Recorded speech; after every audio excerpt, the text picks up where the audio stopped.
भाजप, अदानी आणि अंबानी हे महाराष्ट्राचं अस्तित्व जेवढं आहे तेवढं संपवायला आलेले.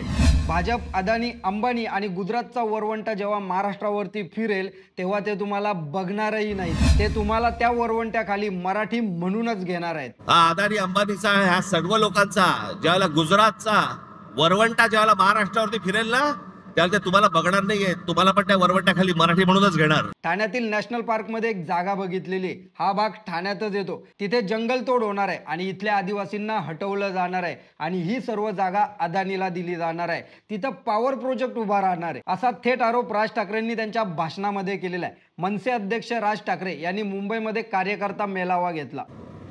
लावा ज्यात केंद्र आणि राज्य सरकार यासोबतच अदानी अंबानींसारख्या मोठ्या उद्योजकांवरती त्यांनी हल्ला चढवला. महाराष्ट्राचा विकास मराठी माणसाला संपवून होत असेल तर तो खपवून घेतला जाणार नाही असा इशारा त्यांनी दिलाय. ही अदानी अंबानीला आंदण म्हणून द्यायची आहेत.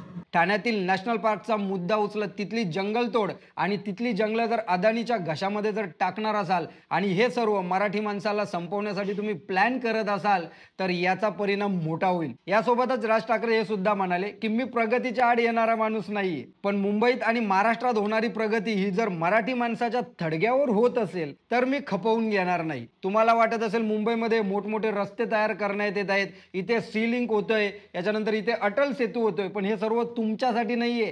तर हे जे काही महाराष्ट्रामध्ये मुंबईमध्ये उद्योजक आहेत ते जी काही जागा घेत आहेत त्यांना त्या जागेवरती जाण्यासाठी सर्व काही सुरळीत व्हावं, त्यांच्या कंपन्या इथे नीट बसाव्यात म्हणून हा इन्फ्रास्ट्रक्चर उभा केला जातोय.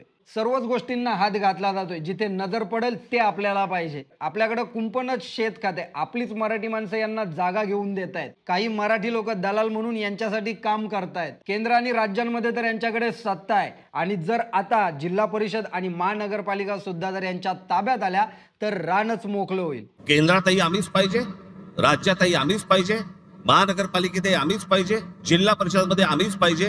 हे सर्व सहज नाही तर एकदम प्री प्लॅनपणे केलं जाते असा आरोप राज ठाकरेंनी त्यांच्या त्या कार्यकर्ता मेळाव्यामध्ये केला. आणि राज ठाकरेंचे हे मुद्दे काहींना चांगले सुद्धा वाटतील, काहींना बरे वाटतील की बघा मराठी माणसासाठी आणि या महाराष्ट्रासाठी राज ठाकरे पुन्हा उभे राहिलेले आहेत.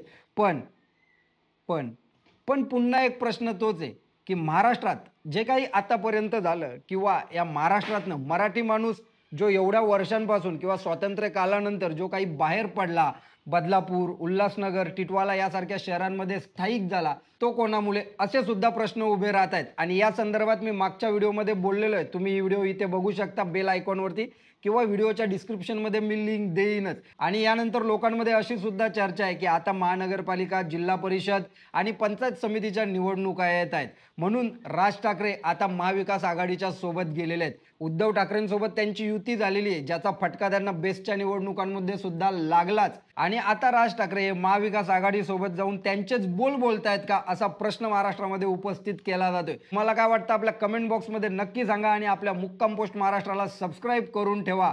पुन्हा भेटूयात नवीन बातमीसोबत. जय हिंद, जय महाराष्ट्र.